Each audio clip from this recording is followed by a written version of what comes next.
जो play store है तो आपको प्ले स्टोर में आपको जाना है और प्ले स्टोर में जाने के बाद आपको प्रोफाइल आइकॉन पर क्लिक करना है।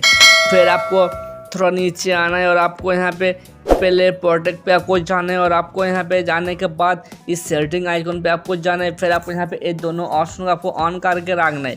फिर आपको यहाँ से बैक आना है। फिर आपका फ़ोन में आपको सेटिंग्स में जाना है और सेटिंग्स में जाने के बाद आपको यहाँ पे कनेक्शन एंड शेयरिंग पे आपको जाना है। उसके बाद थोड़ा नीचे आना है और आपको यहाँ पे reset wifi mobile network and Bluetooth इस पर आपको जाना है और आपको यहाँ पे रीसेट सेटिंग पर क्लिक करके इसको आपको रीसेट करना है।